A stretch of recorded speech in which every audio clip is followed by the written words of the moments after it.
월급 300만 원이 미래의 나에게 어떤 변화를 가져다 줄 수 있을까요? 결론부터 얘기하자면 현실은 계획할 수 있지만 미래를 계획할 수는 없습니다. 기분 나쁠 수 있다는 거 알아요. 하지만 저는 구독자분들에게 그냥 지금 현실 있는 그대로 말씀을 드리고 싶은 거예요. 제 구독자분들 중에 80% 이상이 2030 세대 분들이 많이 있으신데 꼭 이런 얘기들이 필요한 시기인데 이런 얘기 나서서 해주려고 하는 사람 아무도 없거든요. 왜냐면 듣는 사람 기분만 상하고 정작 얘기하는 사람은 말해서 얻을 게 하나도 없거든요. 지금 현재 이 젊음을 시시하게 허비해선 절대 안 되는데 그렇다고 무작정 열심히만 하면서 회사에서 좋은 직원이 되기 위해서만 일한다면 결국에는 더 젊고 능력 있는 더 좋은 직원에 의해서 대체될 가능성이 매우 높습니다. 연차가 쌓이고 진급하면 월급 올려주나요? 네, 올려주죠. 근데 왜 돈을 버냐는 거죠. 왜? 결혼도 하고 집도 사고 차도 사고 자녀도 키우고 하면서 더 화목하고 안정적인 가정을 꾸리고 싶어서 경제 활동을 하는 거 아니에요? 물론 이거 외에도 여러 가지 하고 싶은 것들이 많이 있겠지만 기본적인 욕구는 방금 얘기했던 이런 것들이죠. 근데 월급 300만 원, 한 연봉이 4천 정도 되죠. 여기서 조금씩 올려준다 한들 사실 물가 상승률도 있고 그렇게 따졌을 때 조금씩 올라간다고 해서 집 한 채도 못 산다는 거죠. 그 근거 있는 확실한 이유가 뭐냐면요. 이거는 재테크에 관심이 없는 사람이더라도 무조건 아셔야 하는 사실이에요. 어렵고 생소하시겠지만 꼭 이거는 이해하셔야 돼요. 꼭 현재 우리나라 부동산 정책 중에 하나인 그 DSR 40% 규제 때문입니다. DSR은 뭐냐면요. 총 부채 원리금 상환 비율이라고 얘기하는데요. 어렵게 생각하고 복잡하게 생각하실 거 하나도 없어요. 뭐냐면 내 소득과 비례해서 대출을 해주겠다는 거예요.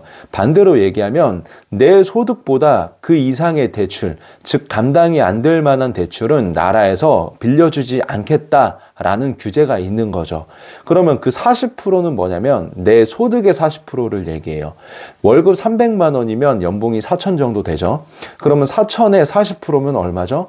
네, 1,600만 원이죠. 즉 내가 원금하고 이자하고 매달 갚는 그 총액이 있을 텐데 그게 1년에 1,600만 원 이상이 초과가 된다면 그 이상은 돈을 안 빌려주겠다는 거예요. 이건 부동산 교육이 아니에요. 그냥 필수적으로 알아야 하는 상식입니다. 상식. 모르고 계시면 어떻게 되냐면요. 나중에 집 살 때 은행 가겠죠. 대출 받으러.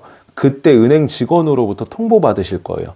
엄청 당황스러운 상황이 발생한다는 거죠. 전에 쉬는 부부라는 예능 프로그램에서 이 장면이 나온 적이 있는데 한번 참고해 보시면 좋을 것 같아요. 자, 구체적으로 말씀드리면 내가 만약에 5억짜리 아파트를 산다고 볼게요. 근데 지금 생애 최초, 즉 내 앞으로 집을 취득한 적이 한 번도 없는 사람은요. 생애 최초 80%까지 대출이 나와요. 담보대출이 80%까지 나온다는 거죠. 그럼 내가 5억짜리 집을 산다고 봤을 때 80%면 얼마죠? 네, 맞습니다. 58에 40, 4억입니다. 4억. 그러면 5억짜리 집을 사는데 4억을 대출받고 내 돈 1억을 가지고 집을 살 수 있다는 거예요. 근데 막상 은행에 가서 대출 받으려고 하죠? 그럼 4억이 안 나와요. 왜?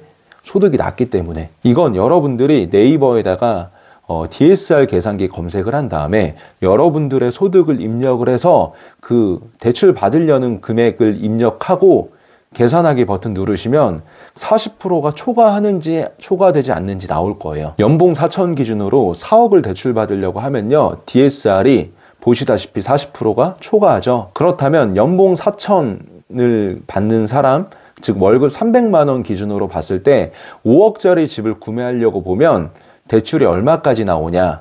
네, 2억 5천까지 나옵니다. 그러면 나머지 2억 5천에 대한 현금은 내가 쥐고 있어야 대출을 껴서 5억짜리 집을 살 수 있다는 거예요. 현금 2억 5천이 2030 세대에서 가능한가요? 100만 원씩 20년을 모아야 되는 금액인데 집을 못 산다는 거예요. 그래서 이 영상을 시청하신 후에 오늘부터라도 당장 그 미래지향적인 그런 생각을 가지고 계획을 세우신 다음에 바로 실행을 하셔야 답이 보이지 이거는 시간이 해결해 주는 문제가 아닙니다. 우선 첫 번째는요. 부동산 공부를 추천드립니다. 부동산 중에서도요. 경매 공부를 꼭 해보시면 좋습니다. 부동산 경매란 어떤 거냐면요. 만약에 여러분들이 맥북 프로 최신형이 있다고 볼게요. 이게 출고가가 300만 원인데 만약에 당근마켓에서 미개봉 상품이 200만 원에 누군가가 판매하고 있어요. 그러면 300만 원짜리 살 거예요? 아니면 미개봉 상품을 당근마켓에서 중고로 200만 원에 살 거예요? 당연히 200만 원에 사겠죠. 부동산도요, 내가 분양받아서 신축으로 첫 입주를 제외하고는요, 다 중고잖아요. 시세보다 최소 몇 천만 원에서 많게는 뭐 1억까지도 싸게 살 수 있다면 그럼에도 불구하고 안 살 거냐는 거죠. 당연히 부동산 경매라는 걸 활용하겠죠. 부동산 경매란 바로 이런 겁니다. 호재가 있든 악재가 있든. 그게 무슨 말이냐면 집값이 오를 지역이든 또는 오르지 않을 지역이든 상관없이 어떤 지역이든 그 지역에 시세라는 게 존재합니다. 설령 내가 산 금액보다 더 이상 집값이 오르지 않는다고 해도 싸게 사서 제값에만 팔아도 시세 차익 안전마진이 남는다는 거죠. 그러니까 싸게 사서 비싸게 팔아야 수익이 나는 줄 아는데 싸게 살 수만 있다면 제값에만 팔아도 수익이 난다는 거죠.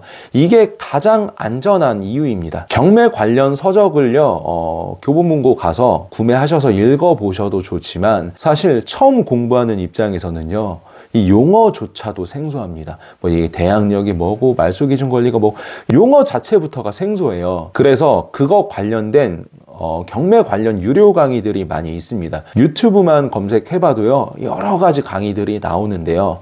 저는 유료 강의를 듣는 걸 추천합니다. 뭐 5주 그 강의 커리큘럼으로 해서 뭐 40만 원, 50만 원 그렇게 하는데 이 돈 아까워서, 이 돈 수업료가 아까워서 내가 실행을 안 한다? 과연 그러고 돈을 많이 벌고 싶다고 얘기할 수 있을까요? 어불성설이죠. 그 다음에 그런 유료 강의도 듣고 또 그 소모임 어플에 보시면 부동산 경매 관련 그런 스터디 모임이 많이 있습니다. 그런 모임도 들어가 보시는 걸 추천해요. 왜냐하면 혼자 공부하면 외롭잖아요. 그 다음에 그런 카톡방, 그런 플랫폼을 통해서 내가 공부하면서 모르는 것도 서로 주고받고 물어볼 수도 있는 거고, 같이 공부하는 입장에서 주말에 같이 임장도 다닐 수 있는 거고, 즉 러닝메이트가 있으면 훨씬 더 공부에 재미를 붙여서 할 수가 있다는 겁니다. 그리고 무엇보다 주변 환경에 대한 중요성을 알 수 있으실 거예요. 나랑 가장 가까운 5명의 모습, 그 5명의 평균값이 결국 내 모습인데, 내가 변하려면 주변부터 나와 같은 목표 또는 미래지향적인 생각을 가지고 있는 사람 5명으로 바꿔야 나도 변할 가능성이 높습니다. 그것부터가 시작이에요. 그래서 저는 그런 스터디 모임도 강력 추천합니다. 그리고 재테크 공부를 하면서 또 하나 하셔야 될 건 뭐냐면 내 몸값을 높이는 작업을 하고 계셔야 돼요. 그냥 회사만 주구장창 열심히 다닌다고 여기서 월급 조금씩 올라가는 게 내 몸값이 올라가는 게 아니고요. 내 가치를 높이는 작업을 하셔야 된다는 겁니다. 결국 재테크란 돈과 기술의 합성,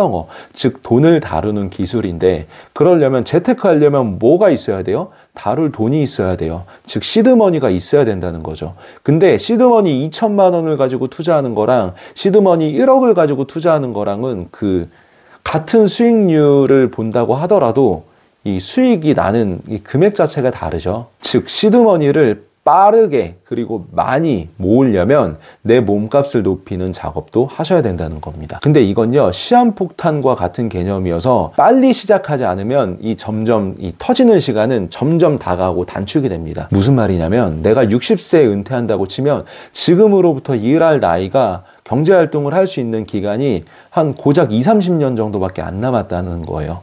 많이 남은 것 같죠? 근데 이 20-30년은요, 온전한 20-30년이 아닙니다. 점점 두뇌 회전과 체력은 저하되고, 또 점점 이 시간이 지날수록 책임감이 있어지는 나이가 되죠.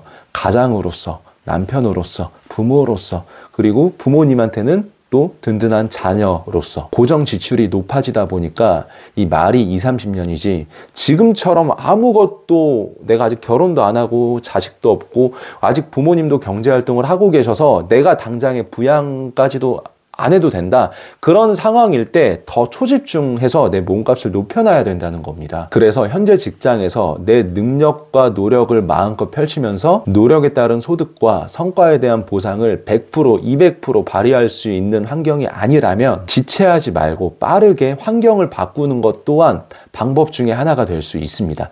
만약에 그게 맞다면 빠르게 결단하셔야 돼요.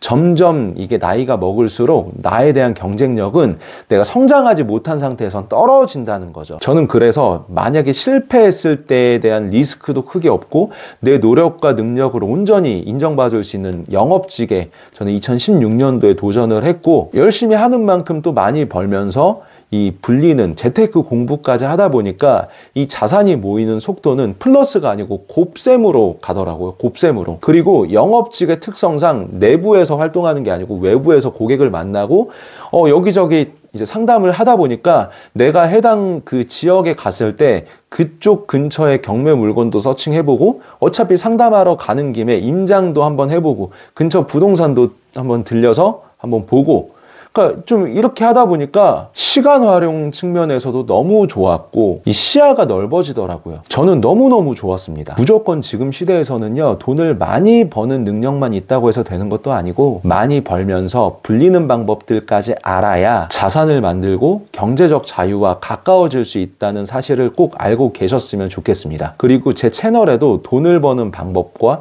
불리는 방법에 대한 컨텐츠들도 추후에 여러 컨텐츠로 제작을 해볼 예정이니까요. 구독 누르시고 상시 알람 받아보시면서 좋은 인사이트들을 얻어가셔도 좋을 것 같습니다. 긴 영상 끝까지 시청해 주셔서 감사합니다.